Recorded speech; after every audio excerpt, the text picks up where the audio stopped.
Ladies and gentlemen, welcome to Talking About Balls. I am Justin George, joined as always by nobody. I am flying the ship solo today. I need to get this background. I don't know why it's not working. Okay. Give me 1 second. Let me share the show. I am alone today. I'm steering the ship. I think it's just my face you're looking at right now instead of the background. I don't know why that's happening. Let me try something here. Let's try this. There we go. Hit the wrong button. I'm learning. I don't do this often by myself. George is with his family, with his son, I believe, at a basketball game, I think. And Kyle is out doing his best Bernie Kosar in the 80s impersonation tonight. I'm just kidding. It's the day before Thanksgiving. Obviously, everyone's going out having a good time. I'm staying home, family man now. So I wanted to do the show, especially after this week. Had Dylan Gabriel played and the Browns beat the Raiders. The Raiders are one of the worst teams in football. Let's be honest. So are the Browns, but the Raiders are very much better at tanking. Let's be honest there. Had Dylan Gabriel won the game, or whoever, I don't give it, Bailey Zappi for all I give a fuck. Had the Browns won that game, probably wouldn't have even done a show this week. But because they did it with Shedeur, it's huge news. Everyone's talking about it. Of course, I had to do a show today, so we are going to do that now. Let me share it really quick. Please bear with me, as again, I am flying the ship solo. So let's just get right into it. We are live with Mediocre Shedeur now. Thank you for watching. That's what I say every week. Stole that from Elvis. And I will share it. And we're good.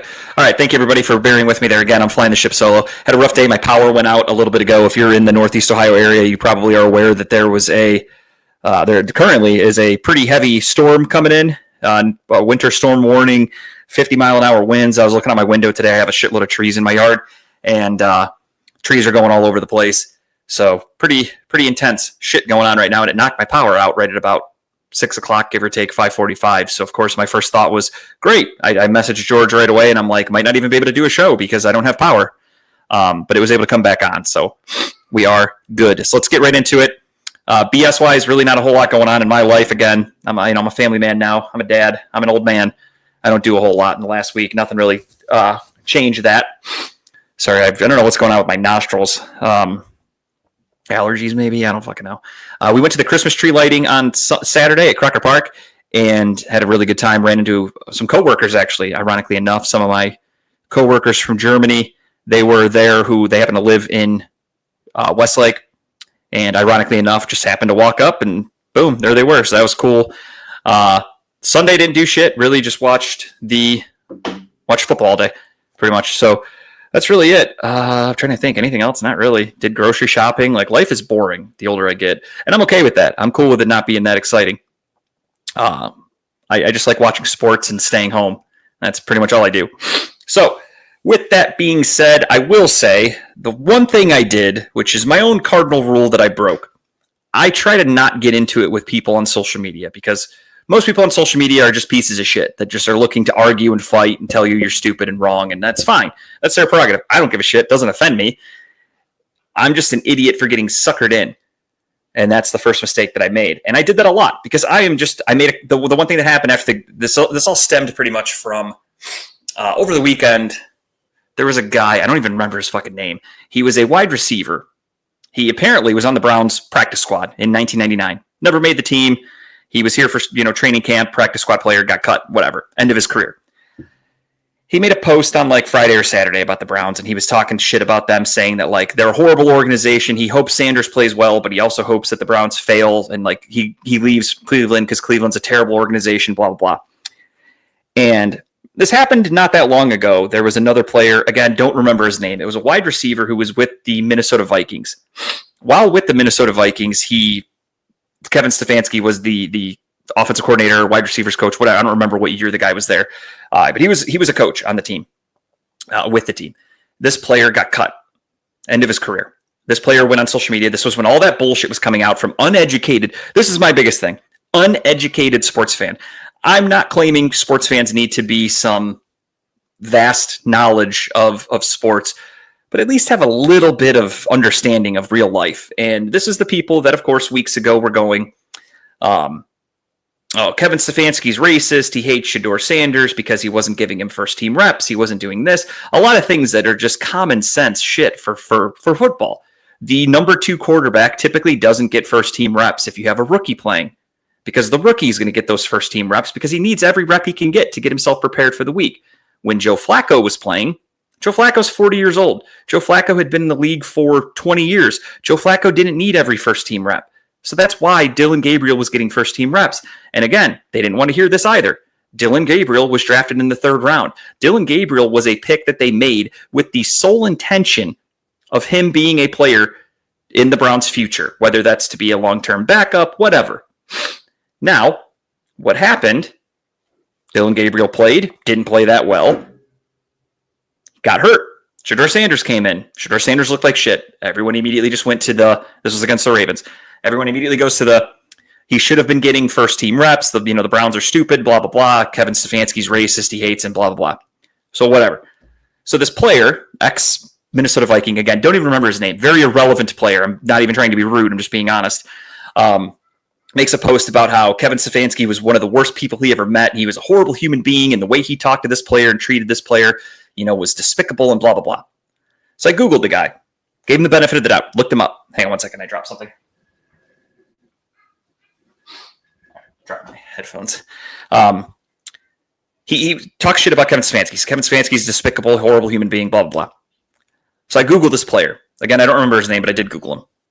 He had like, I don't know, 1 catch in his career. Like, he wasn't a good player.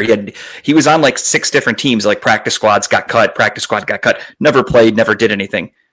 So I replied to him, and wasn't even trying to be rude. I'm just being honest. I said, you kind of seem to be you got cut everywhere you went. You kind of seem to be the common denominator. So you're blaming one coach for your failure in the league, but you're the bottom line there. I don't think he responded to me, but some people in the comments did. And to be honest, I actually got some positive feedback from these people. So that's where I was kind of like, okay, there's some level-headed people. They weren't rude either. They just said, that's a good point. Like, that's actually a very smart decision, like thought. I'm like, okay, cool. Thank you.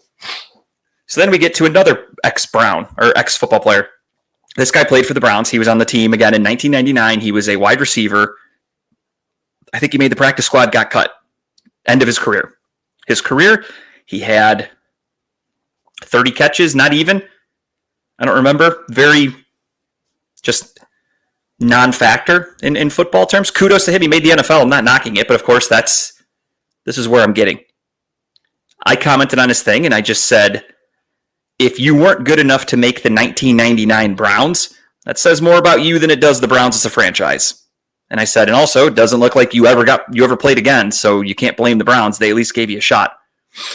Of course, the low IQ response you get from people is, ooh, did you play football in college? What level of football did you play? I'm like, I didn't. I never said I did. Never once did I say that. That didn't come out of my mouth. My point is, you weren't good. So that's the common thing that people say. It happened a lot. The other thing I realized, this was on Threads, by the way. I forgot to start that off. Threads is a cesspool of stupidity and racism.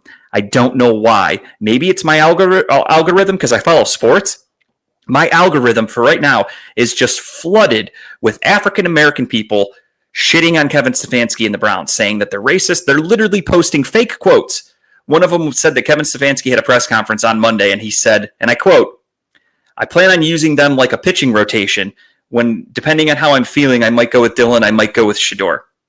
And these people lost their minds. He never said that. Google is completely free for those of you that have access to the internet. You could have just looked up this quote. They didn't. All I said to people was, this quote's not real. And I said it's honestly crazy to me that people just believe everything they read. And I said there should be some sort of an IQ test to use social media. And I stand by that. I really feel like we are allowing way too many stupid people to just have access to say whatever the fuck is on their mind. And that's scary. That's really scary. You know, when you walk down the street and there's a crazy person that's just yelling and talking nonsense, you go away to cross the street. You can avoid him.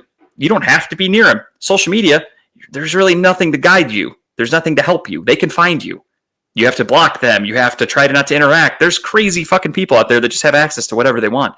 And I had to deal with that with a lot of people, and that's my own fault. Again, I'm prefacing this with I broke my own cardinal rule. My own cardinal rule is not to argue with stupid people. One thing I've been doing a lot after all of this is if I say something if somebody says something shitty to me, I might say something shitty back just because I like to have the last word, sort of. And then, well, I guess it's not the last word because they respond, but I just don't say anything. And I feel like that boils their blood more than ever. I hit them with a knockout punch. Then they try to come back at me and I just don't engage. And it probably drives them fucking bananas. Like one lady, I was talking about Shedeur and I said something like, he was mediocre on Sunday. That's fair. He was actually below mediocre if you actually want to get down to it. We'll talk about it. But I just made a post that said, Shedeur was mediocre and the Browns won, which hurt their draft positioning. So it's kind of a lose-lose situation. I wanted Shedeur to either be amazing, which I wasn't expecting him to play like a Hall of Famer on game one, but I was expecting him to be a little bit better than he was. But I digress. So I just made a post. That was all it said. It was my own post. I didn't comment to anybody. I just made a post that said Shedeur was mediocre and the Browns won. That's the worst case scenario for me. And immediately just get flooded with people. And again, for whatever reason, and I don't understand it, I am a Browns fan. I have rooted for Deshaun Watson. I've rooted for Tim Couch. I've rooted for Baker Mayfield. I've rooted for Tyrod Taylor. I've rooted for fucking Jacoby Brissett. Name it. It doesn't matter. Race does not matter to me. I'm a football fan. I'm a Browns fan. If you're a good player, I don't give a shit. I am the least racist person. I know that's like the thing racist people say is I'm the least racist. I really don't care about skin color at all. I never have. It's never bothered me. I'm a sports fan. If you're good at what you do and you can help my team, I fucking love you. That's it. Simple. So I had all these people just calling me. One lady just literally commented on a picture of me from Disney. That's why I'm wearing my hat here. Just kind of a little knock at her. She commented on a picture that's on my threads from Disney. I didn't even realize all my Instagram posts go right to threads. I didn't even know that was a thing. I don't use threads that often until recently. But she commented on a picture of me from Disney and just said racist. So I just responded to her and I put fat bitch. That was it. And I never responded back to her. I thought it was a funny rebuttal. And then there was another person who did the same shit. I said Shedeur wasn't very good. She tried to tell me that I'm blind and I don't know sports because I never played at a high level. And I was like, okay, like those two things don't necessarily make a difference. Like I can tell that a player's not good or have an opinion on a player not being good. You don't have to actually have played the sport. So I checked her profile out really quick and her things flooded with her just tweeting at WNBA players. She's a woman tweeting all at WNBA players. All she does is talk about WNBA. So I just said, how many years did you play in the WNBA? And I said, oh, none? Then shut your ass up. I said, shut your Shrek looking ass up. And then that was it. I call her Shrek. That was just my nice way of saying you're probably, because she didn't have a profile picture. So it was my nice way of saying you're probably a big, ugly ogre. That was it. She responded, of course, days later and said, oh, well, I played basketball in high school and college, and Shrek is a white person insult. I'm black, you racist idiot. And I'm thinking in my head, like, I responded to her. This was the one person I did respond to. I said, Shrek's fucking green, you idiot. How is that white and black? And I said, also, apparently you must have skipped English class in your high school and college days because your reading comprehension skills are shit. I asked you if you played in the WNBA, didn't give a fuck about your college credentials. And that's one that I won't be responding to anymore. Then I got in more arguments. Of course, go figure. You're sensing a pattern here.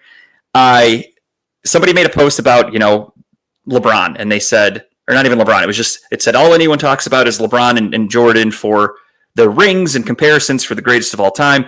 How come no one ever mentions Duncan or Kobe or things like that because they have, X amount of rings? And I just responded, my personal opinion. I said, because the ring discussion is lazy. It's lazy. It's a lazy argument. Championships are a team sport. Yes, those two were the best players on their team when they won championships. That's totally fair. You can have that. But a championship isn't won because of one player in any sport. I don't care who you are. It's a team sport. So I don't consider rings to be the defining factor of who's the greatest player of all time, because if you do it that way, then Bill Russell's better than Michael Jordan if you're going strictly off rings. There are players with more rings than Michael Jordan. No one wants to talk about that for some reason. So I just said that, in my opinion, LeBron James is the best basketball player I've ever seen touch a court. Michael Jordan is also phenomenal. Like, two things can be true. One can be a little bit better, but both can be amazing, and no one could be even a close third. That's my opinion. It turned into argument after argument of people, and I was pretty nice about it. I literally just tried to have basketball discussions with people of like, here's why I think LeBron's better. He does this better. He did that better. And then they, of course, the one guy, this was the one guy that I just told him I'm going to stop responding to him. He started changing the topic, essentially, and that's what irritates me. My thing is Michael Jordan versus LeBron James, player versus player. That's it. This dude started going, well, LeBron played with this guy and Jordan played with that guy. This guy wasn't good at this time. He was this age. He was that age. I'm like, dude, I don't give a shit. It has nothing to do with it. He also tried to tell me that Dennis Rodman was a washed-up bum in 1996 when he joined the Bulls. I showed him that Dennis Rodman won. He was a first-team all-defensive player in the NBA that year. So I said he must have been pretty good. I was 6 or 7 years old, so I don't really remember it, but he must have been pretty fucking good still. And then the guy just started going off and said, well, LeBron's got Luka, so he's this and that. And I'm like, well, you do know that LeBron James got Luka when he was 40 years old. So you mean to tell me 40-year-old LeBron should be held to the same standard as prime Michael Jordan? I said, for me, if that's your argument, that's fine. And to me, that just shows me that LeBron James is the better player. If you have to hold him to that high of a regard that you expect him to still dominate for championships at 40, tells me all I need to know. And then I told him, I said, this was after many back and forths, I said, that's going to do it for me. I'm not responding to you anymore.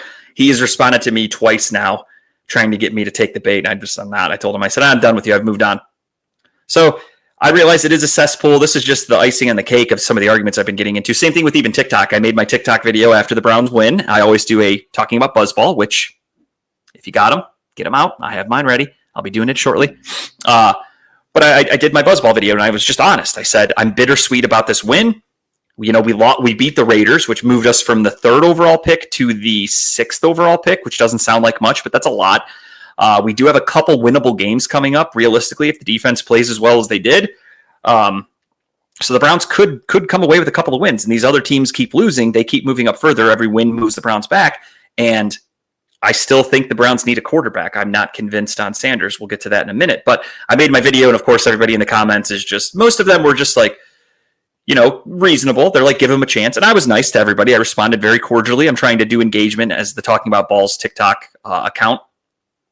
So I was, cordial. I gave answers. People were like, this draft class sucks. The quarterbacks suck. And I just go, I disagree. I think Fernando Mendoza is a good quarterback. I don't think Shedeur is good. Here's why, blah, blah, blah. And then one guy today, because again, internet's just a shithole. He posted a picture of crackers, literally a pack of crackers with like crying faces. So he's calling me a whiny cracker, which is fine. He can call me a cracker, which is a racist thing, but I don't think it's that bad. It's obviously not as egregious as other racial terms. I don't care. It doesn't offend me. But I am not going to take that lying down. So I did click his page really quick. His name was Chef Chuck something. Don't remember the rest of it. Looked at his work for a little bit. None of it looked too good. So I responded to him and I said, those saltines look more appetizing than any of the slop you've posted, Chef Cuck. And that's it. I won't respond to him after that, but I just kind of wanted to let him know, don't fucking poke the bull. So that's where we're at. I am trying to turn a 180 of not responding to people on social media because it just gets me not irritated. It just makes me go like, all right, fuck you. I'm going to call you out. But that's how it works on the internet. And again, for whatever reason, I've come to the realization that social media or Threads especially. Threads is a fucking shithole. Threads is the worst social media app in the world, which is crazy to me because it was supposed to be made from Zuckerberg as like a counter to Twitter. It was supposed to be a little bit more regulated and better, but it's literally, to me, it just seems like bots. Like people copy and paste the same shit. It's all fake engagement bullshit. It's literally the worst social media app I think I've ever seen. And I am contemplating just deleting it because it's a shithole. It really is a piece of shit, just full of shit people. So that's where I stand with Threads. I do have Blue Sky on my phone. I remember when that started. I've never really used it. I've followed a couple people, but I go on it like once every 6 months, to be honest. So I don't know if that's any better. Basically, all I want is social media to kind of just shoot my mouth off. That's it. I don't really need to I'm not trying to start shit with people. It's just, hey, the Browns finished a game. Here's my thoughts on that game in a quick tweet, post, whatever. And it just makes people lose their fucking minds. If you say trigger words, if you say Shedeur Sanders on social media lately, people lose their shit. And that happened with my posts. I make these talking about buzzball videos all the time. Well, only when the Browns win, so not all the time. But I make these talking about buzzballs videos on TikTok when the Browns win. And, they do okay. Engagement a little bit, some likes, whatever, not crazy. This Shedeur video, because I said Shedeur and he was in the comp, like the title, fucking took off, man. Thousands of views or whatever, or at least 1,000. I don't remember how many, which is a lot for me in my small little account. By the way, I'm drinking something different. I'm going to try this. Let's Party Peaches. It's a dopamine-boosting sparkling drink, non-alcoholic. Let's try it. It is... Let's Party Peaches. It has peach and raspberry flavor. Let's give it a shot. Bought a pack of these from this bidding website for like $5. It's actually not bad. Not bad at all. It tastes like a peach. It's actually a good flavor. So, but yeah, so that's pretty much how I spend my time now. I watch sports and I argue with people on social media. That's me as an adult. So whatever, what can you do? All right. With that being said, let's get right into it. I talked about it a little bit at the beginning, and we're going to talk about it right now. Shedeur Sanders, ladies and gentlemen. Can I do that? Does that work? No, it doesn't look good, does it? Does it? I don't know how that looks. It's a little bit better. I'm right in the middle. Okay. Or maybe let's try. Does this make me a little bigger? That's what she said. Okay. That'll work. I like I like a square. I like the square look better. Okay. All right. Let's get right into it. Browns beat the Raiders on Sunday 24-10 in a game that was never close. The defense played lights out. Myles Garrett's just continuing to get to dominate. He's going to win Defensive Player of the Year, I think, no questions asked. He is at 18 sacks, I think. And with that said, the Browns did win. So it is, of course, let me get my buzz ball here. Give me 1 second. Where is it? Okay, yep, it fell off my coaster. Talking about buzzballs, shake them up. If you got it, grab your buzzball, everybody. Browns win. You guys know what to do. I'm drinking a Grapes Gone Wild, not an official sponsor yet. Knock on wood, here's hoping. Let's do it. I'm going to pound this really quickly. If you got it, grab it, crack it. Here's the time to do it. Whoop, and this one spills. I hate that. Okay. Browns win. Got to do it, even if it's only the third one of the season. Talking about, buzz balls.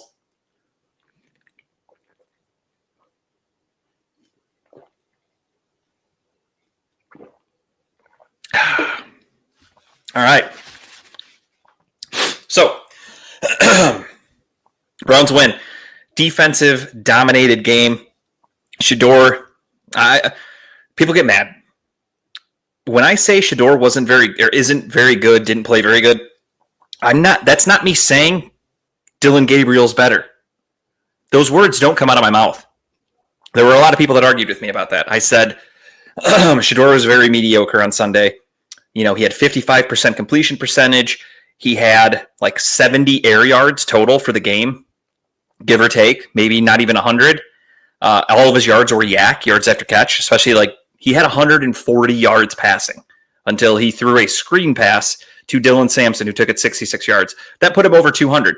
So if you look at the stats only, you're like, hey, not bad. 200 yards, 11 of 20 passing, not terrible. But the Browns, and this is what fans don't want to hear, Browns are a heavily analytic team. Analytically driven team, I should say.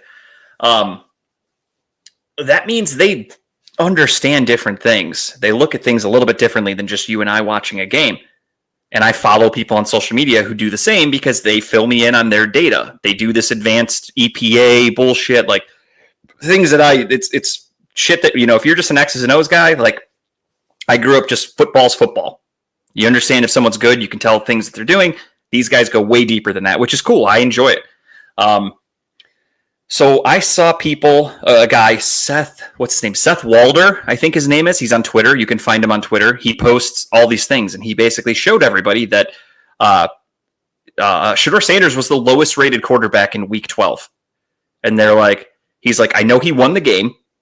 I know he was 11 of 20 with a touchdown, but he was the lowest rated quarterback in the league for week 12. And he broke down why. And he explained, this is things Browns fans don't understand. For instance, one of the plays he said is actually a negative on the quarterback was his little dump pass to Harold Fannin. It was 3rd and 12 or something like that. He threw the ball to Harold Fannin at 4 yards past the line of scrimmage.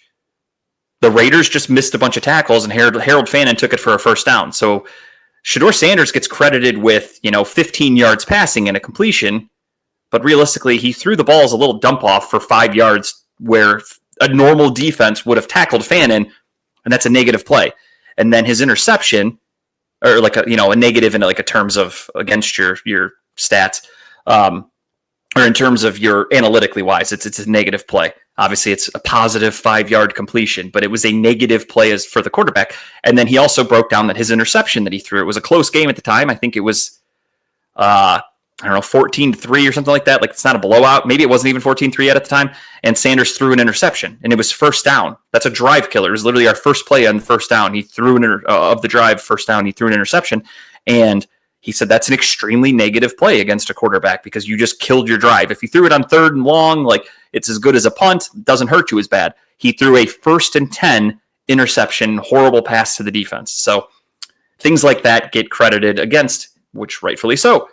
So just things like that. And again, if you really break it down, I know he played a half against the Raiders, practice or no practice. I have always been of the belief that if you're a backup, your job is to prepare as if you're the starter. Listen to any good long-term career backup in the NFL. If you'd have asked Brian Hoyer, if you'd have asked Colt McCoy, all these long-term backups, Jacoby Brissett, are they getting first-team reps? No. And if you ask them, how were you ready to play on Sunday? They say the same thing. They go, I prepare as if I'm the starter. Your job as a backup quarterback is to be ready when your name is called.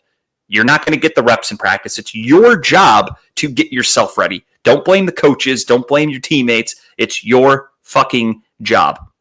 I know Sanders is a rookie, so I'm cutting him some slack. I know he was a 5th-round pick, so I'm cutting him some slack. I know personally, I didn't like him coming out of college. I thought he was going to be a bad NFL quarterback, so I'm cutting him some slack. I'm not saying he should have come out and lit it up against the Ravens, but he came in and was fucking awful. He was 4 of 16, an interception, 0 points. We had a 16-10 lead when he came in. We ended up losing the game 23-16, I think was the final score or something. Yeah, I think it was 23-17. So he sucked. He was terrible. And with that performance and with the Raiders game at 55%, he has brought his total on the season, his season completion percentage, to 41%, I think, if I'm not mistaken. That's terrible in the NFL. I made fun of Anthony Richardson because he had like a 50% completion percentage and he's a bum. Shedeur's at 40. I know it's only 6 quarters, but 40%, 2 games of being very bad. It's kind of telling. I don't know why people think he's just going to all of a sudden roll out of bed on Sunday this week and just be really good. I don't get that, how people can actually think that. That's what my brain doesn't process as a realistic fan of sports and football. Is why do you think that he's just going to be great? That's it. Like, the NFL is so fucking easy to these simpletons that Shedeur's just going to be great because he's now played twice. Again, I wasn't expecting him to light the world on fire, but I was expecting better than 55% completion. I was expecting better than 4 and 16 against the Ravens. It's not that difficult to find open players. And I know, again, the Ravens won. I'm cutting him slack. Sorry. My left nostril is running for some reason, and I don't understand it. But I'm cutting him slack. He was excited. He was, the hometown. He came off the bench. He's trying to go for the fucking deep ball when there's guys wide open underneath.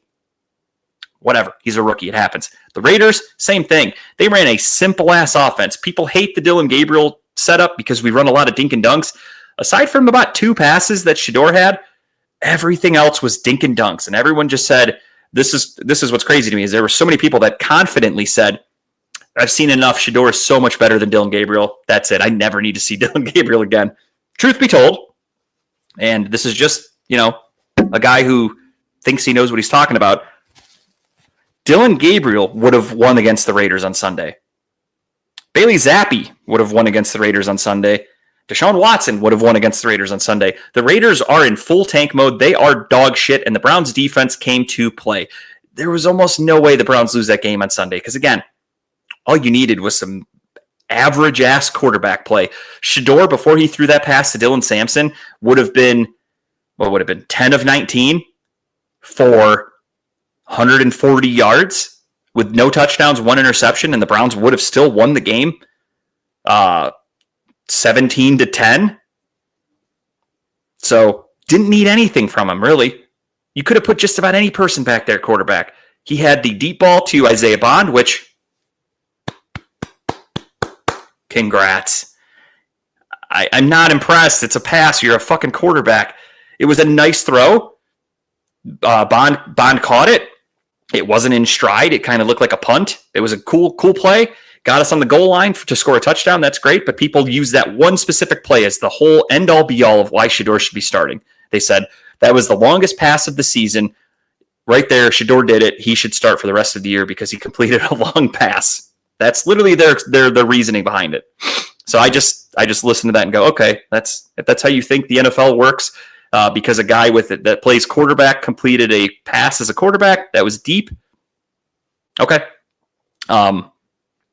He is inaccurate. That was a thing I said wouldn't translate in the NFL because his accuracy was very flawed at Colorado. His issue in Colorado was that he took a ton of sacks. He didn't want to throw the ball away because it would affect his completion percentage. So he went down as a high completion percentage player in the NFL in college. And that's for people that just box score watch. If you actually watch the games like I did, I'm a weirdo. I watch a ton of college football to scout players that I'm interested in the Browns taking, especially.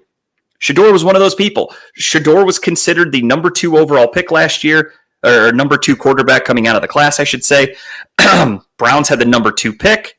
And even before the Browns had the number 2 pick, I knew the Browns were looking for a quarterback. So I studied quarterbacks last year, and I hated all of them. I was honest on this show. I was very adamant on the show. I thought Cam Ward was a bum. I thought Shedeur was a bum. Dylan Gabriel never even crossed my mind because he was just he's a backup quarterback. He's a midday draft pick. None of those guys crossed my mind as an actual potential starter for the Browns. I understand how football works. So that's why I got into so many arguments with people this week alone, because by saying I think Shedeur didn't play very well and I don't think he's the future for the Browns, they instantly just go, oh, but fucking Gabriel is? That never came out of my mouth. They just love to move the goalposts for their own arguments, and that's what's infuriating for me. And then you have people that are so sold on Shedeur already that their thought process is just, okay, play the rest of the season out no matter where you're drafting. Take an offensive lineman, take a wide receiver. That's it. You're good. Build around him. And the same people say that shit for the Gabriel pick last year. I saw a guy in a comment today in a chat or yesterday, whenever, and I almost commented back to him, but I held my tongue. I bit my tongue. And he said, the Gabriel pick was a waste. Browns should have used that pick on a wide receiver or offensive lineman. So I was about to reply back to the guy and say, who would you have taken there that plays an offensive lineman position that we need, because we don't need a guard, we don't need a center.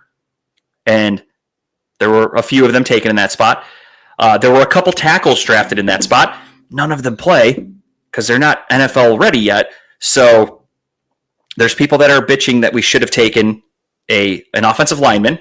That's all they say. They just say should have taken a tackle or a wide receiver at 90. What was it? Pick 94 or whatever the fuck Gabriel was. 99. I don't remember. That's what they say. So I look at the draft. I go back and I look at the actual picks that were made in that area. There are no wide receivers that were taken anywhere near Dylan Gabriel that are impactful. There were no offensive linemen that were taken that are impactful in the NFL right now. So these are just fans that don't know what the fuck they're talking about. And that's when I go, not worth arguing with this guy because he doesn't know what he's talking about. He's just a fan. And I get that. I have to understand that people just let them vent. Let them say what they want to say. As stupid as I may think it is, whatever. Not my problem. It's not I don't have to live with that simpleton mindset of just take a wide receiver. We should have taken a wide receiver. Who? Any of them. Well, that's not how the fucking NFL works. So you're going to have to come with a better answer then. They don't have an answer ever. So it's not worth getting into an argument about with people. So I learned that. And the Shedeur thing, again, the Shedeur thing's frustrating because there are people out there that just don't understand football. And I had a lot of people talk.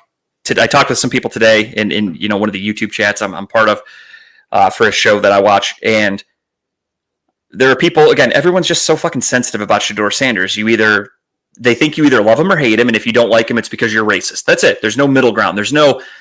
I just don't think he's a good quarterback. You can't say that. You're not allowed to say that because apparently it makes you racist. So I simply told people, I said, I'm a Browns fan. I hope nothing more than for Shedeur Sanders to be the greatest quarterback the Browns have ever drafted. Do I think he is currently? No. Do I hope he is? Sure. Why the fuck wouldn't I?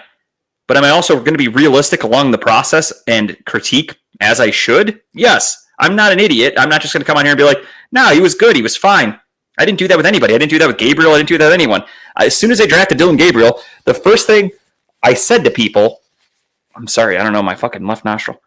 The first thing I told people was Dillon Gabriel was drafted to be the backup quarterback for the Browns next year's quarterback. That was the first thing I told people. I said, he is a very, very good backup quarterback, which I think he has been, and there's people that hate him, but whatever. I think it's unfair that people give this guy so much slack. Shedeur Sanders was a privileged kid growing up because of his dad, played quarterback. His dream was to go to the NFL, goes to the NFL. He's getting that opportunity to play.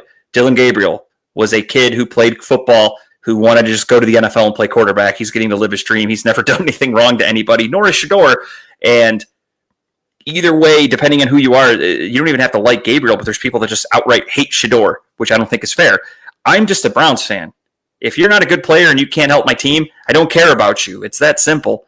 Dillon Gabriel is the same for me. I feel nothing for Dillon Gabriel. Dillon Gabriel, I fully understand, was, again, drafted to be the backup quarterback. I think he is a good backup. He has an average arm.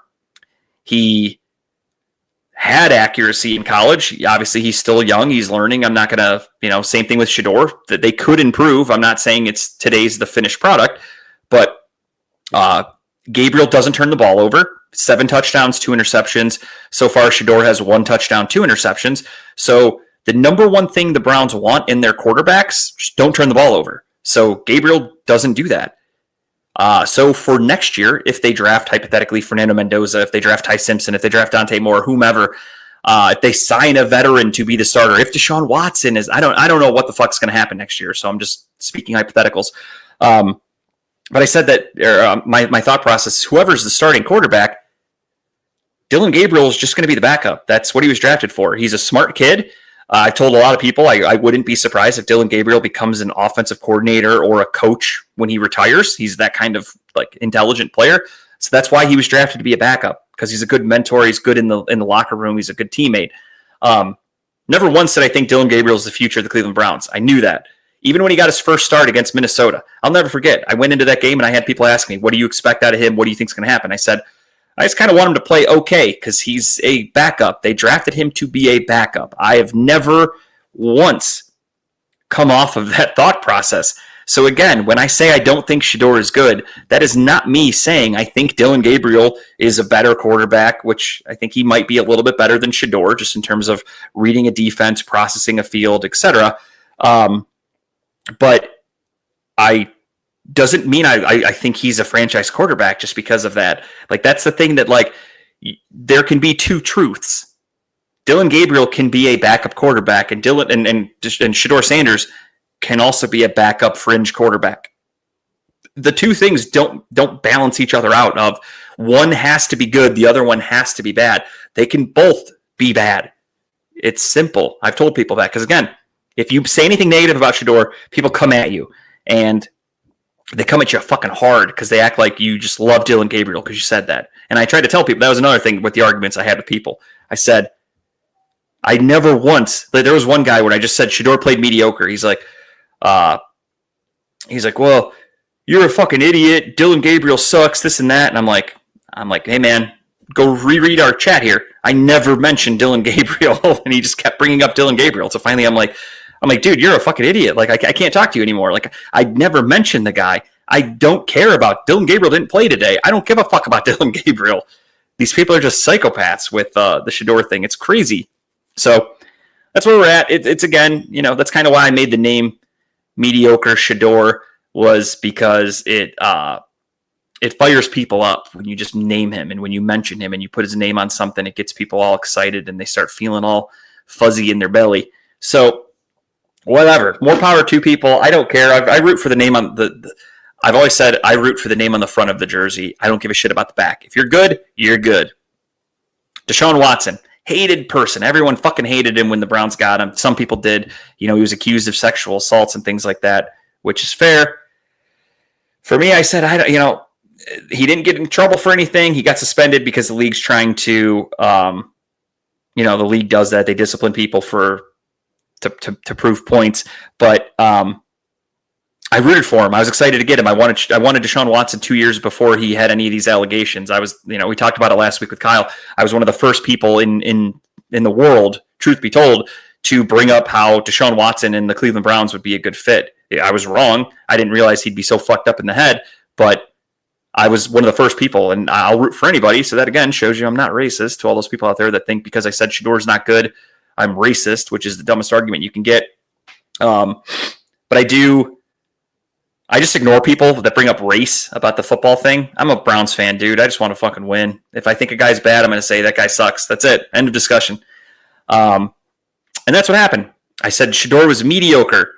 And then everyone came at me, and then I looked at it again, and I said, you know what? You're right. Shedeur wasn't mediocre. He was below mediocre. He was actually bad. He was really fucking bad. So it is what it is. He gets another start on Sunday against the Niners. One thing I talked about, or I read myself, we'll talk about it later, is that the Niners defense, when you think of the Niners, you think of a stout defense. Their defense is pretty bad this year when I actually take a look at it. So we'll talk about that.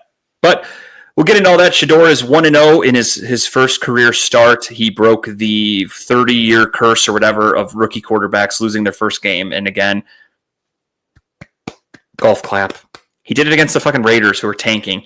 I joked with Raider fans over the weekend before the game started, and they were talking about the game, and they were like, oh, man. They were actually fans of the Raiders, so they still have a little bit of hope. And they were like, oh, man, I think that, the Browns are pretty good. They have a good defense. I'm worried about this game. And I was like, hey, don't lose hope. I'm like, the Browns are going to out-tank you. Don't worry, because I wanted the Browns to lose, as you guys know. And they won. Lost their draft positioning, went from 3 to 6, all for the sake of 55% completion percentage and 50 air yards. Cool. So a bunch of fucking checkdowns and screens and short passes, but it put everybody in Super Bowl. We're Super Bowl bound with that, apparently, to the stupid Browns fans. And I won't even say stupid Browns fans, stupid Shedeur fans. There are literally just a group of people that are obsessed with Shedeur Sanders, and it's annoying as fuck. And that's what makes people kind of not like Shedeur, are his fans. Let the guy play football. Let it play out. You don't have to say someone's racist because they're not playing him. And because Kevin Stefanski didn't give him a kiss on the lips when he walked off the field, Stefanski must hate him. Like, some of the things people say are just the dumbest fuck. No one actually said that. I'm being facetious. But just some of the dumbest fucking people out there talking about Shedeur. It becomes annoying. It becomes, as a Browns fan, I just want to watch the Browns. I want the Browns to find a quarterback. I want them to be good. I want to see them become a dynasty. And it's turned into the backup quarterback show. And it's annoying as fuck. And I'm over it. I just want the season to be over with. I want them to lose every goddamn game.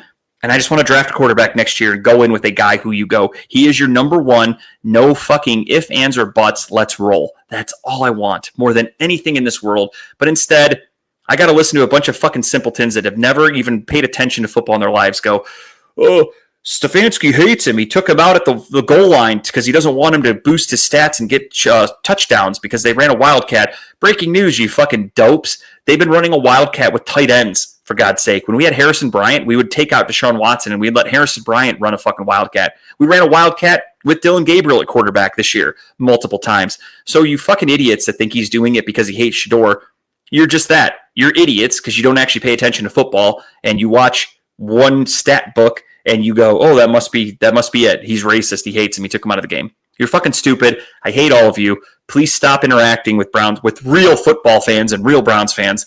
Start your own little fucking Reddit pages for being a Shedeur Sanders. They call him, auntie, however you pronounce it. They call them aunties with the Tony Rizzo show. If you're a Shedeur fan, they call you an auntie, and go start your own fucking thing. Go do that. Go deal with that. Nobody here cares. If you're a fan of him only, that's totally fair. Follow his career wherever he goes. If you're a Browns fan, leave us the fuck alone. Let us just watch football and live our lives. But moving on from Shedeur, quick shout out to the defensive player of the week, Myles Garrett. Myles Garrett finally got it after being snubbed twice this year because the NFL is a bunch of pieces of shit. Myles Garrett gets defensive player of the week award. He's up to 18 sacks. That's the most in Browns history. He broke his own record for sacks. He is 4.5 away, 5 sacks total from breaking the record. The record for most sacks in a season is 22.5, and that is Michael Strahan and tied with TJ Watt. Miles is at 18 with 6 games left. So he needs 5 sacks in 6 games, and should happen. We'll see. Knock on wood. Stay healthy. Get out there, get a couple sacks on Sunday against the Niners, the offensive lineman for the Niners, the offensive line in general, I should say. Not great. Brock Purdy does take some sacks. So try to get 1 or 2 on Sunday. That would be great. However, I do think, be aware. Kyle Shanahan knows what he's doing on offense. He's going to get the ball out quick. So this could be a game where Myles Garrett is a non-factor. And that's very possible. And that has nothing to do with Myles Garrett not being a good player. That has everything to do with their full game plan just being avoid Myles Garrett. That's what teams do. That's what the Steelers did. The Steelers did that against the Browns. And fans that don't really understand football, which again, to each their own. But to fans that don't really understand football, just think Myles good. Like there were actually people that came out and just said like, where was Myles this game? He's a fucking bum. He disappeared. The Steelers get the ball out quicker than anybody. Aaron Rodgers, I should say. Aaron Rodgers gets the ball out faster than anybody. Aaron Rodgers and the Steelers game planned for that, to do that. Get the ball out of your hands. Do not let Myles Garrett disrupt this game, and that's what they did. That's what good teams do. You game plan around good players. It's a testament to Myles Garrett that a team had to spend their whole game plan against you, and the rest of your defense needs to step it up. They didn't. That's why the Browns got their asses kicked. But they game planned for Myles Garrett. That's how much of a threat he is as a player. So, again, get a sack this weekend, maybe 2. Then we got the Titans in a couple of weeks. The Titans are a bad offensive team. Get a couple sacks there. Get yourself at 20, 21 sacks in 2 weeks, and you're hitting that fucking record, buddy. I'm excited for Myles. The one team I think he might be able to really get a couple sacks in is the Bears. Caleb Williams tends to frolic, I guess would be the best word to say. Caleb Williams tends to frolic in the pocket. He likes to try to scramble. He likes to sometimes get himself caught up in I'm still in college, and he can run around and do some crazy things. So I think if Myles doesn't miss, if Caleb Williams makes the wrong read, runs towards Myles, whatever, he could get a couple of sacks that game. So I think Myles Garrett's going to break the record is basically what I'm saying. I think Myles is going to win Defensive Player of the Year, even though the Browns might end the season with, 4 wins, but we'll see. So with that being said, let's go. I'm sorry, man. My fucking nose, it's driving me crazy. I got to do something about that. Let's go around the NFL. I'm going to go full screen here on my own so I can just read everything. Thursday Night Football, the Buffalo Bills lose to the Houston Texans 23-19.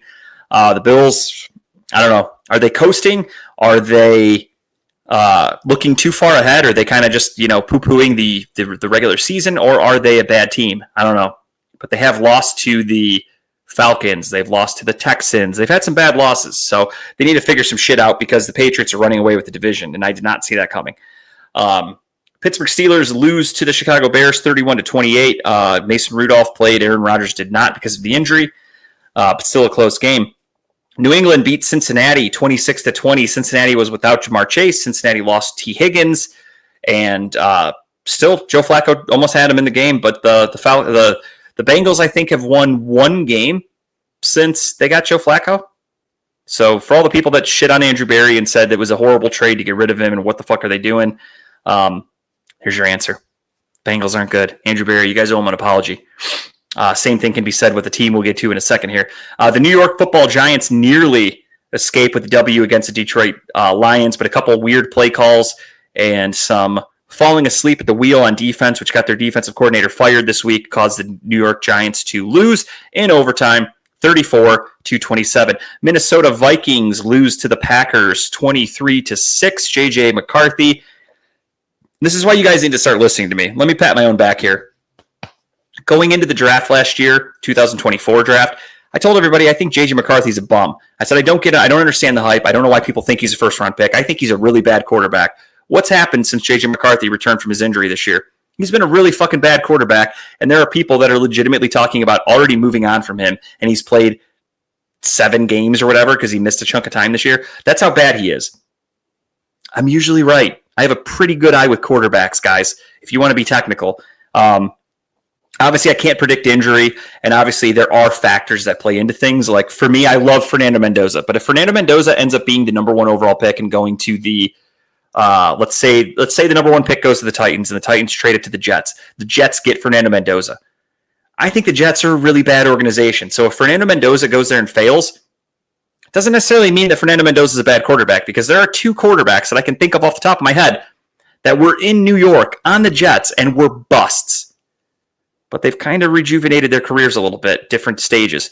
Geno Smith comes to mind. Geno Smith was a draft first-round pick, I think, maybe second-round pick, I forgot, for the Jets. Sucked. Terrible. Gone. Goes to the fucking the Seahawks. Everyone, my buddy that's a Hawks fan. I have Hawks fans. I have Jets fan friends, whatever. When Geno went to the Hawks, I remember laughing at him. I'm like, what a fucking horrible signing. That guy sucks. He played for the Jets. He was awful. Then he was a Pro Bowler with the Seahawks. He had a really good career with the Seattle Seahawks. The Seahawks trade him to the Raiders, which is funny because my other friends in the text group is a Raider fan. So he's gone to only teams my friends are fans of. But I digress. He stinks now. But he had a good run in Seattle. So quarterbacks can kind of get their careers rejuvenated if they're in the right situation. It's kind of what I'm getting at. And I think Seattle was a good situation for Geno because, again, he played his best football there. Sam Darnold, same thing. Sam Darnold, New York Jets, number 3 overall pick, I think. What was it? It was Baker went number 1. No, maybe it was 2. Number 2 was Sam Darnold. Number 3 was Barkley. Number 4 was Denzel Ward, I think, if I'm remembering correctly. Whatever. Either way, Sam Darnold, drafted by the Jets, sucked. He was terrible. Remember the quote, he was seeing ghosts in the pocket, blah, blah, blah. Goes to the Vikings. Well, he bounced around. He was with the Panthers. He was with the Niners. Then he goes to the Vikings, rejuvenates his career, was legitimately an MVP candidate for that one season. And you think, okay, good for him. He's, figured some shit out. Leaves, goes to Seattle. I'm kind of skeptical. I'm going, might have just been the Minnesota Magic. Might have been, he had Justin Jefferson. He has Kevin O'Connell as a head coach. I don't know if he's going to be able to repeat. He's been pretty good with Seattle. He hasn't been as good as he was in Minnesota, but he's been pretty fucking good. The Seattle Seahawks are a good football team because they have Sam Darnold. So if you're in the right situation, you can rejuvenate your career a little bit. And I think that matters with players. You can't just say a guy's a bum and just say he's a bust. That's it. This guy sucks. You're an idiot. You thought he was going to be good, blah, blah, blah. It's really about the situation. If a guy gets drafted into a bad situation, there's nothing you can do. There are variables, obviously. Johnny Manziel comes to mind. The year Johnny Manziel got drafted, I wanted Khalil Mack or Mike Evans with our first pick. And with our second first-round pick, I wanted Teddy Bridgewater. That was my goal into that draft. It was get me Mike Evans or Khalil Mack and then get me Teddy Bridgewater. I think the Browns could be really good if they did that. That was my thought. And this was what, 2014 draft, I think? So 11 years ago, I was 20-something years old. And in my head, I'm going, that's what they need to do. They need to get these 2 guys. So what do? They get Justin Gilbert and they get Johnny Manziel.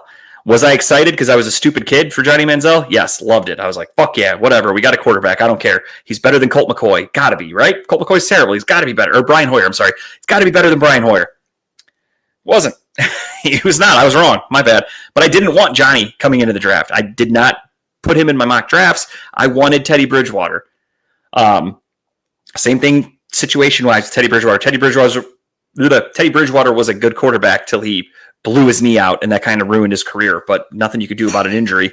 But overall, he was a good player. So, and Khalil Mack and Mike Evans. I don't know if you guys have ever heard of them, but pretty good. So my track record with players, I know I'm only giving you a handful of examples, but I do have a lot more that I could realistically talk about. Like, I'll never forget my very first draft I was ever at, which was the 2000, which one was it? 2005 draft, I think. 2005 draft at the Javits Center in New York or whatever. I think it was New York, New Jersey. Where's the Javits Center? I don't fucking remember. First ever NFL draft. First one I ever went to. Alex Smith, number 1 overall pick.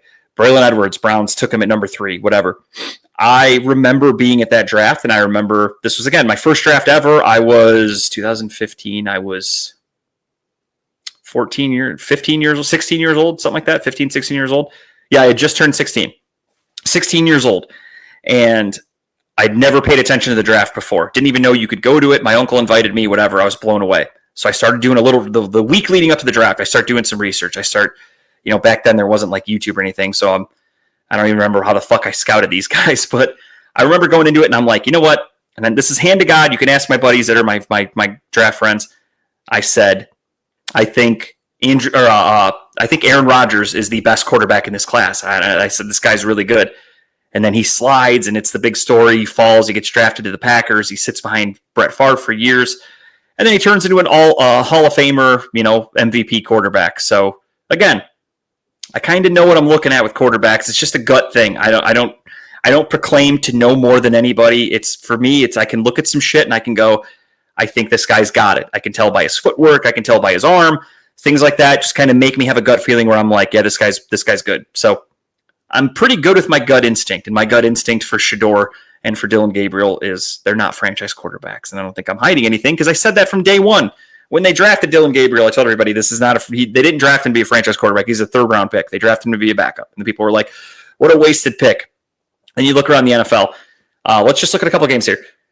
Houston Texans, who started at their quarterback position? Davis Mills. What is he? A backup quarterback. Who started for Pittsburgh? Mason Rudolph, backup quarterback. Who started for the New York Football Giants? Jameis Winston, third-string quarterback. Third, so backup. Let's go back. Green Bay, last week Malik Willis came in, so that was their backup. He had to play for a little bit, and he actually played pretty well, but this week I think it was all Jordan Love. Jordan Love's a little banged up. Seattle, Tennessee, no. New York, who started for New York this week? Tyrod Taylor, backup quarterback. Justin Fields is healthy, he's just not good. Jacksonville Jaguars, Arizona Cardinals. Who started for the Arizona Cardinals? That would be Jacoby Brissett, who is the backup quarterback. He did get hurt and left the game. Atlanta, who started for Atlanta this week? Kirk Cousins, their backup quarterback. Who started for New Orleans Saints? Tyler Shuck. He was their backup quarterback going into the season.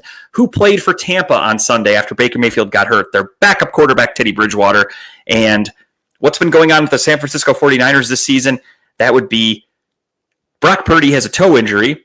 So Mac Jones has played a lot of football for them. Who is their backup quarterback? So backup quarterback is Cincinnati Bengals. Cincinnati Bengals are starting Joe Flacco, who is a backup quarterback as soon as Joe Burrow comes back. So the backup quarterback position is very fucking important in the NFL. That's why the Browns drafted Dillon Gabriel in the third round. Hopefully that answers that for everybody, and I never have to hear another person question that pick again. Okay? All right. Let's get back to it. Minnesota loses to Green Bay. Seattle beats up on Tennessee 30-24. That game was not as close as the score indicates. Indianapolis blows a 20-3. I think they had a 20-3 lead against the Chiefs. Chiefs come back and win 23-20. Baltimore struggled against the Jets for the first half. Then they pulled away in the second half, 23-10. They get the W. Obviously, the Browns win 24-10 against the Raiders. Then you get to Jacksonville and Arizona. Arizona holds their own.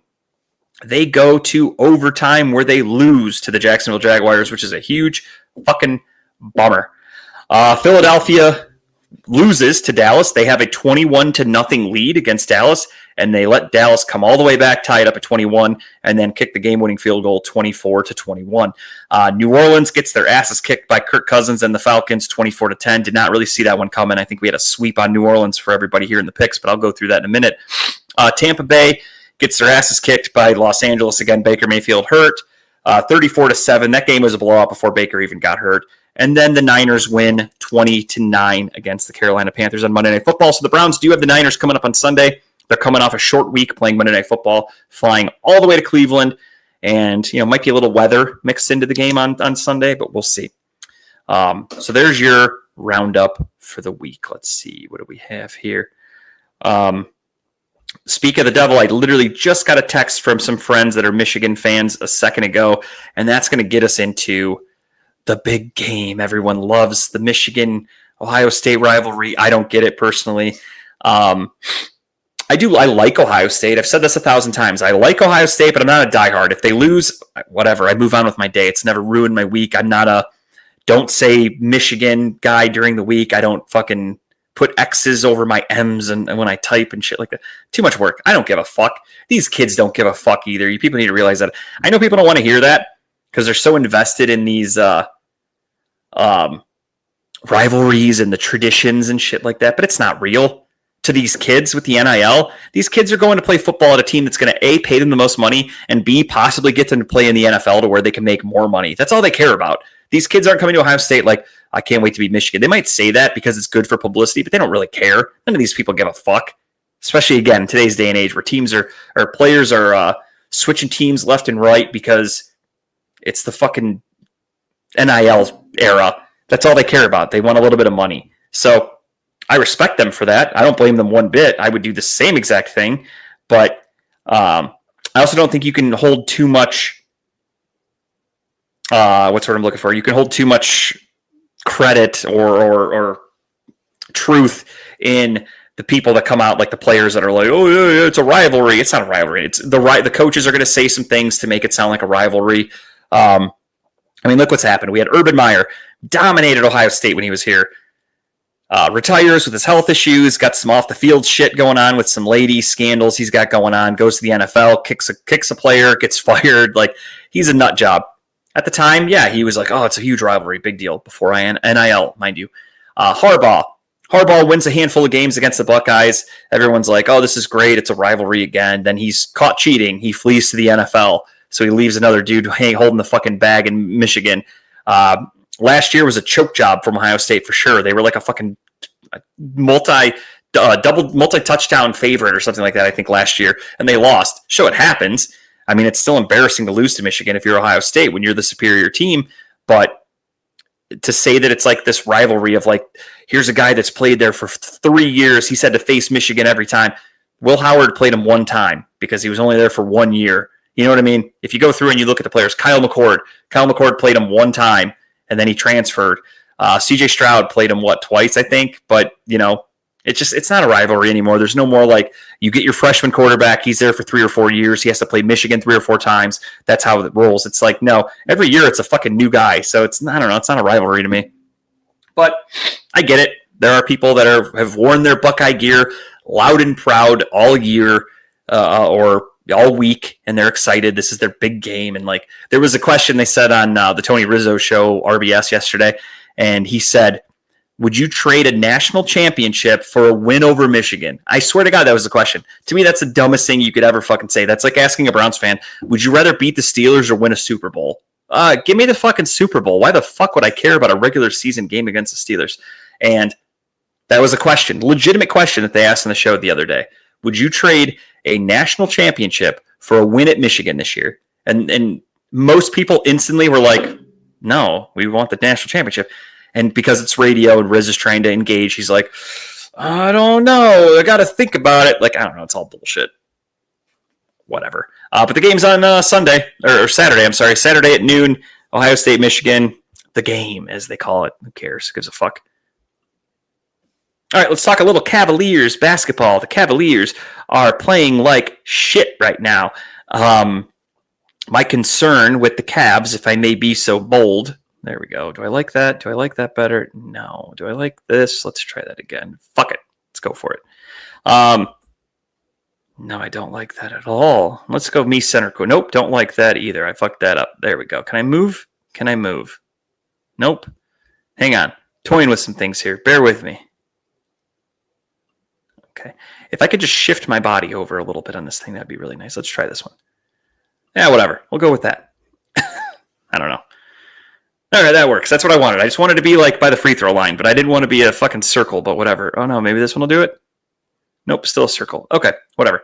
All right, sorry. Cavaliers, for whatever reason, they are struggling. They are this whole they're taking the regular season lightly thing is becoming a problem. And that is because they're resting guys. As we talked about last week, they got fined for resting players against the Heat a couple of weeks ago, which I understood. I get it.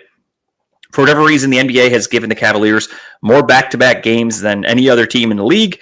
The Cavs have technically played more games than most teams, at least like last week when we talked about it. They had played more games in the NBA than any other team, and they deserved it. They deserved a little rest. I totally was on board with that. Now, you fast forward, injuries have piled up. Darius Garland re-aggravated his toe injury on Friday night against the Pacers. Sam Merrill's out again. He had a hip injury early in the season and came back and played a few games. Now he's out again. Jared Allen's been battling an injury. I don't even know what's wrong with him, but he's been out a couple of games. So it's been no bullshit. Donovan Mitchell, Evan Mobley, and the G League. And they have been taking on teams, and they actually played the Clippers on Sunday night. They won that game. Then they played the Toronto Raptors. Again, thank you, NBA. Another back-to-back. Then they played the Toronto Raptors on Monday night, and they lost. It was a relatively close game up until the end, but it was the G League. We started Jalen Tyson. We started, I don't remember who the starting five was, but it was the fucking G League. It was Donovan Mitchell, Evan Mobley, and the G League. Now, my issue, I love Donovan Mitchell. You guys know that. I'm a huge fan of Spida. My issue, though, is Donovan Mitchell in 2 games in the last week, because he did it last Wednesday. I think it was Wednesday night. We played the Sixers. No, I don't remember who they played. Whoever they played last week. It might have been the Raptors. I think we've played the Raptors twice in the last week. He scored like 5 points at halftime. For a dude who's averaging 30 points a game, he had 5 at halftime. And then he tries to get all of his other points in the fourth quarter because he's trying to make a comeback. That's not good. We can live with that once in a while. He's done it twice in the last week. Again, 5 points at halftime for a dude who averages 30 points in a game. Then he does nothing in the third quarter. Then he gets into the fourth quarter and scores 15 points, whatever. So he ends the game in the 20s. So it looks good as a box score, but as a fan, you go, we really could have used some of those fucking points in the second quarter. That would have helped. Instead, we play like shit, lose the game, and you rely on a bunch of G Leaguers. Because again, G League players are playing. Like Luke Travers is getting a bunch of time, and fucking Tomlin's getting a bunch of time, and fucking Thomas Bryant's getting action, and there was another dude who made his Cavalier debut the other day. I forgot his name. Chris Livingston? No. I'm drawing a blank. Whatever. I digress. It's not good right now what's going on with the Cavs is basically what I'm trying to get at. They got to figure some shit out. They need to get healthy, but they also need to win some games. You can't coast through the regular season and end up like the fucking 6th seed.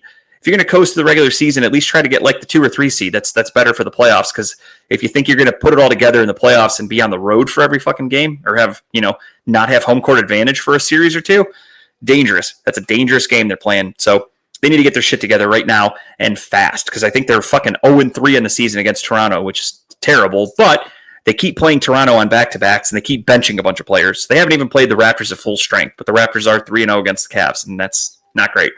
So the Cavs need to figure some shit out. Now, I do have picks from Kyle, so I will read his picks while I do mine. We're going to get into that. By the way, I don't know if I said it in the beginning, but I'm doing a shorter show because I'm by myself, and it's a day before a holiday. We're at 8/11, so shout out to those of you that celebrate, but it is Stranger Things release day. If you like Stranger Things, you have waited, it feels like 20 years. The kids from the first season are now older than me, and the new season came out officially today. Right now, 10 minutes ago, the new season dropped 4 episodes on Netflix if you're a fan of Stranger Things. And when I get off this show, I am going to go take a shower and sit down with my wife and watch an episode or 2 of Stranger Things tonight, because we are off, obviously, for the holiday tomorrow. So going to be a quicker episode. I'm going to get right into picks here with everybody. And George will send me his picks. I'm sure he's good for it. I just did not get them yet. So it'll just be me and Kyle. Week 13, lucky number 13, ladies and gentlemen. Let me write up my thing. I spelled Kyle wrong there because I'm talking and writing at the same time, and my brain doesn't work that way. So let's try that again. That'd be Kyle, not Kyel. Kyle. That's actually kind of a cooler way to say it. I'm not going to lie. Kyle, if you have the money, go down to the courthouse and legally change it. I'm not opposed to that. But JG and Kyle will get their picks in today. Kyle, that was Superman's real name, right? How do you say it? Yeah, whatever. I don't give a fuck. All right, let's get into it. It is time for picks around the NFL, and I'm going to have to do this in a different order. Hopefully Kyle did them in the way that we needed them to be done. All right, I have not looked at anything. Let's see. I got the spreads. Let's see what Kyle sent it to me as, and all right, we're in good shape, I think. We're going to start with Thursday football, Thanksgiving style. We have the Green Bay Packers going to Detroit to take on the Lions for a classic Thanksgiving Day game. I am taking Green Bay. I think they're playing a little bit better than the Lions right now. The Lions are struggling. They have a lot of injuries, and they almost lost to the fucking Giants last week at home. Short week. Green Bay kind of coasted through a win. The Lions needed to go to overtime. So with that short week, overtime, they've got to be tired. They've also just been, I don't know, they're underachieving this year for some reason. I'm going with Green Bay. Kyle is taking the Packers as well. I accidentally wrote the Lions for him, but I will fix that. Sorry about that, Kyle. All right. Next up, we have the Kansas City Chiefs taking on the Dallas Cowboys. I like the Chiefs. I said it last week. The Chiefs are hanging on by a thread. They're trying to keep their season alive. I trust Patrick Mahomes. I don't trust the Cowboys. Kyle also has that same feeling. He is taking the Kansas City Chiefs. Thursday night football, you have the Cincinnati Bengals going to Baltimore. Joe Burrow is expected to be back, but they are without T. Higgins, and their defense is still garbage. I cannot take it, the Cincinnati Bengals, in good faith. Baltimore is a 7-point favorite. That's fucking crazy to me. But I am taking Baltimore. Kyle is as well. Baltimore it is. Then we get to Friday. There's a game on Black Friday. I forgot about that. That's actually really exciting. I'm not going to lie to you. I'm pretty happy about that.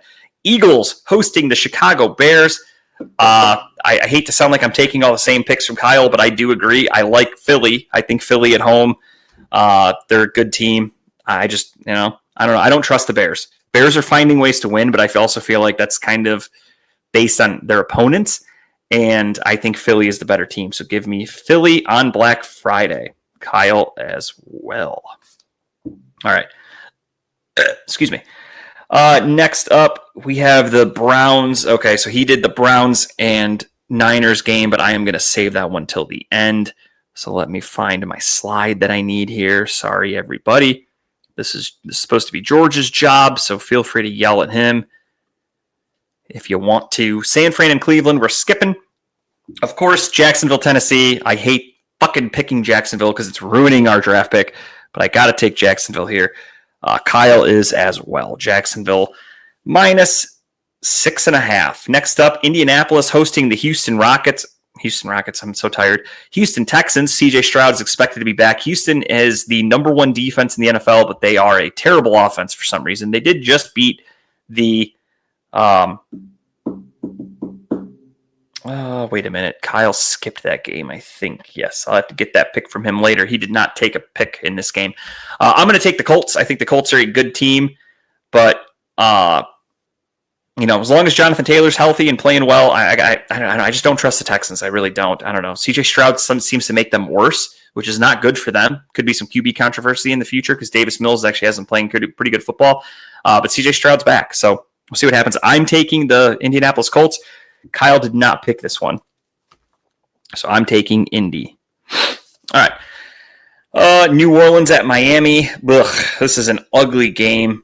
I don't know who to take here. This is one of those 50-50 games. They both suck. New Orleans I had faith in last week. I was like, New Orleans can win. They could beat the fucking Falcons. The Falcons are terrible. And they lost. They got their asses kicked. Miami's a shitty team. They're coming off a bye week. They're at home. Give me the home team. Give me Miami. Vegas has them at 6 points. I think that's high, but I would have expected this to be maybe like a field goal game, but whatever. I'm taking Miami. I don't know. Home team. Falcons and Jets. Kyle is taking the Jets, and he is taking the Jets at +2. So he is confident in the Jets. I'm sorry. He also took Miami. I apologize. I skipped that one. He did not give me Indy, but he did give me that one. He is taking the New York Jets +2.5. I like that. I want the Jets to win as a Browns fan. Every win they get, they already beat us.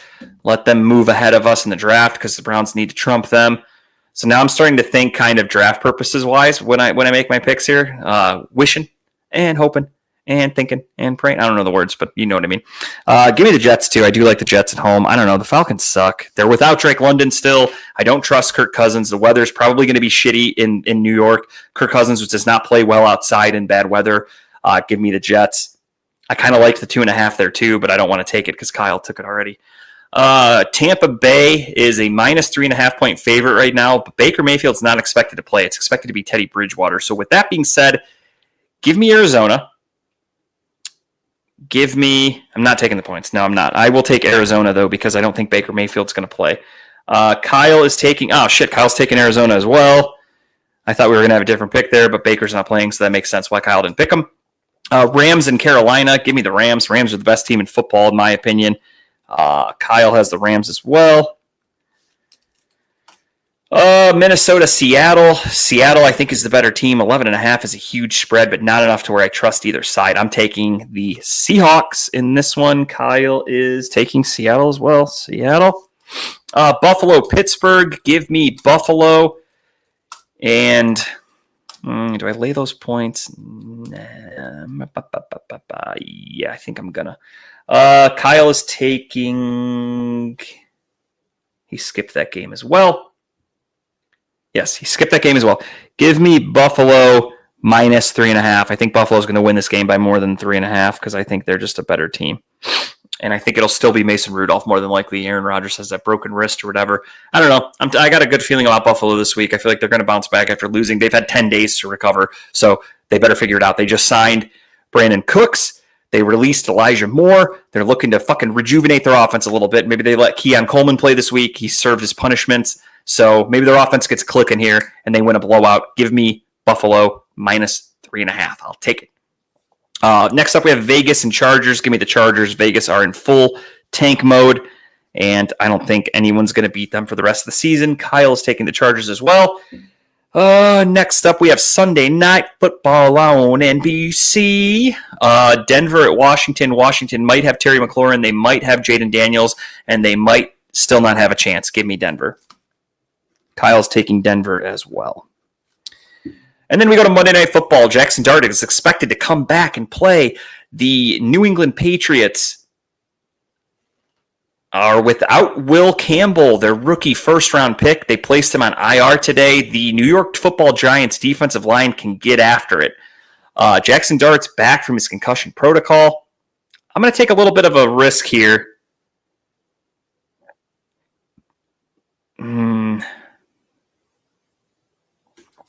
Getting rid of the minus 3.5 for Buffalo.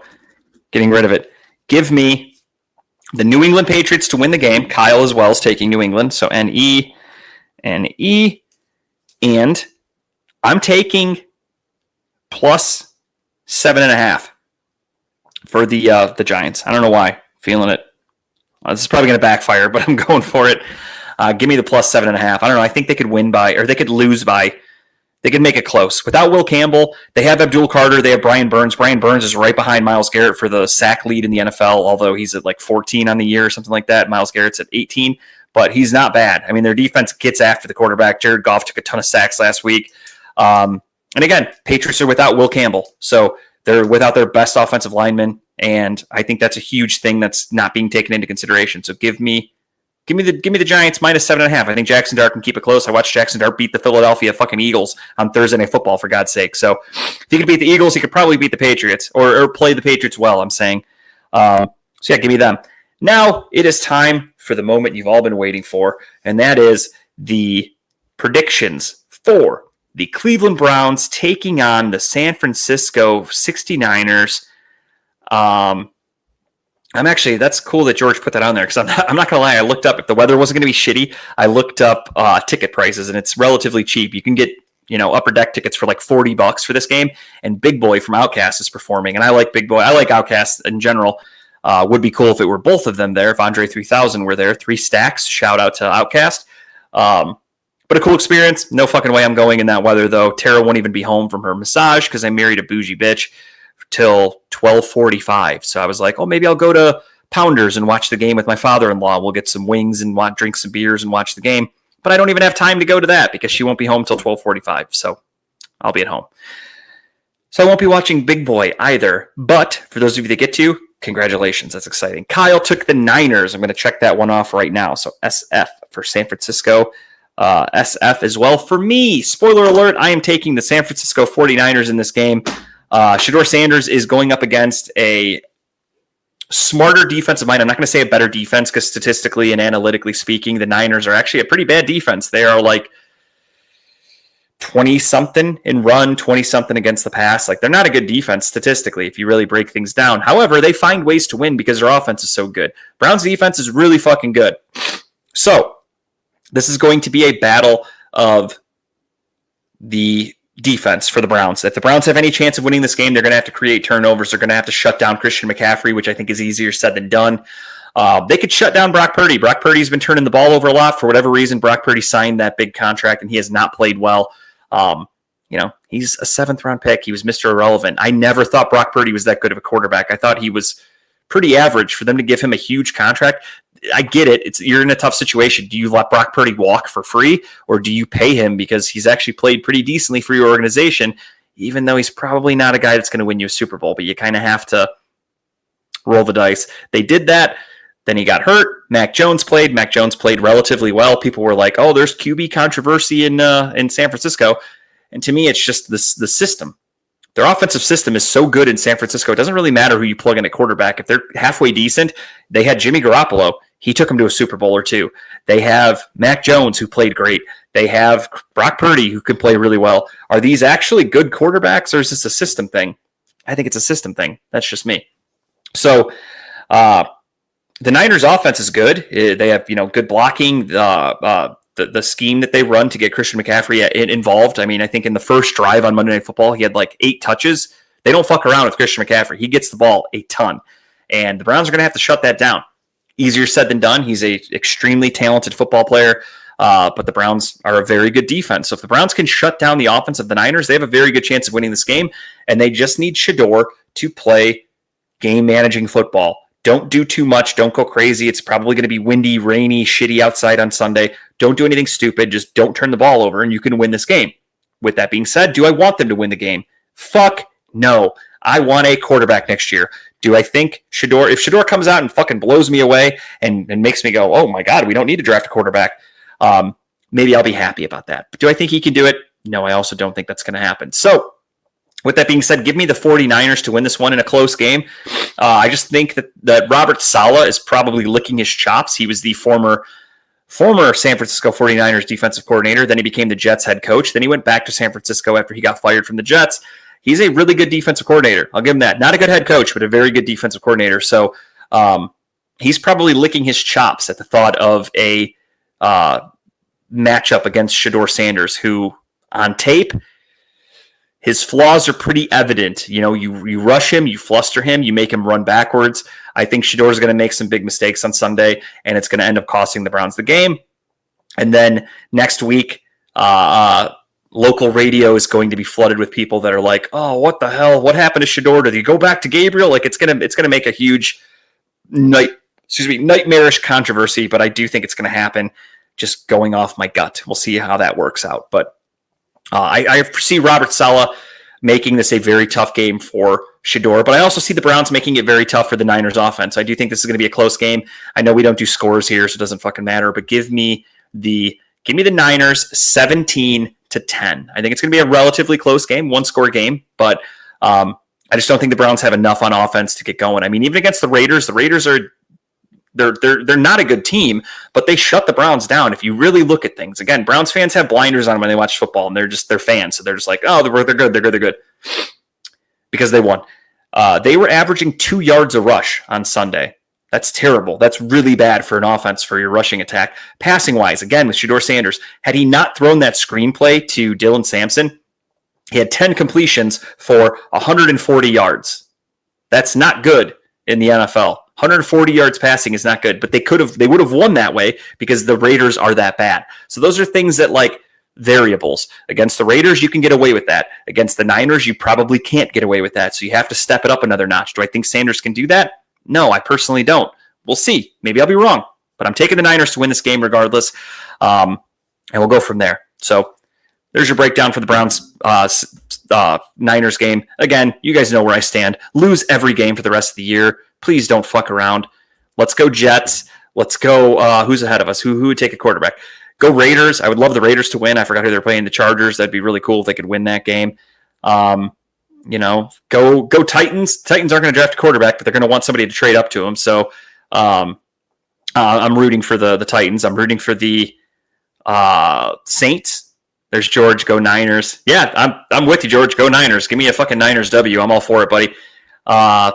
With that said, we are reaching the end. Everybody's favorite. It's perfect timing that George joined in because now I can show George's favorite slide, and that is, of course, T Swift getting ready for just the tip. My tip this week is a movie that I've been wanting to see for a while since I saw it.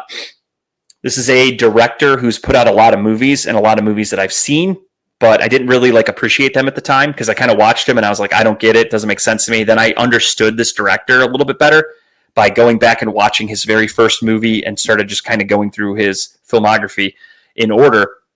And that would be Wes Anderson, the director. And his newest movie is The Phoenician Scheme with Benicio del Toro, Michael Cera, and I don't know the actress's name on the left there, but she was really good in it as well. Without giving too much away, basically, Wes Anderson, if you've ever seen his movies, I love the way he directs. I love the setup. I love the camera shots. I love the colors that he does. I just really love everything Wes Anderson does, if I'm being honest. I don't know what it is. I did radio and television in high school, but I've never gone to film school. So I'm not like some dork that's like, oh, the aspect ratio of this. I don't know that kind of stuff. For me, I can just look at a movie and go, oh, this shot's really cool. For instance, there's one scene in this movie where the girl on the left is talking to a nun because she wants to become a nun. So she has to get like accepted. And the head nun, the mother, whatever you call, I don't know what the fuck they call her. She called her mother or something, I think, is sitting at a table. And the camera pans out. And this is a really, really cool scene that like, if you're not paying attention, like you don't even notice it. But for me, I noticed it and I really liked it. It zoomed out and you just see the nun sitting there talking to the girl. And the camera goes perfectly angled to where there's just two crosses up on the wall on each side, like above like a fireplace or whatever. So like a fireplace is in the middle, the nun's sitting right here, and then up on the wall, two crosses. And the way the camera angle hit that, I don't know, it just was really cool looking. Again, I'm nerding out right now. That's just me. But I really liked the movie. I thought it was really funny. In my opinion, Michael Cera stole the show. I thought he was fucking hilarious. There were some really good cameos that I didn't know. I didn't look up any of the actors in this movie. Like I knew from the trailer that it was Benicio del Toro and Michael Cera. But there were some cameos in this movie where I was like, oh shit, I had no idea they were in this. And like, they're huge actors. So I'm not like, it's not going to be somebody where you're like, never heard of them. You'll know these two. Trust me. But it was a funny movie. Basically, I don't want to spoil too much, but basically the gist of the movie is it's the Phoenician Scheme because Benicio del Toro is trying to scam people into a deal in with what are they called? Rivets or something like that. It's a construction stuff. He's trying to scam a bunch of people out with some construction contracts and stuff like that. And all these people, his I don't want to say colleagues, but yeah, colleagues. We'll say colleagues. A bunch of people want him dead. So the way he's just so calm about like, oh yeah, this person tried to kill me and oh, there's a bomb on the plane and like things like that. And he's like, I'm not worried. I think we'll be fine. I'm not worried about it. Just his behavior and the way he acted in the movie was really funny. It's a dry humor. Again, really good cameos. Some people you're going to be like, oh shit.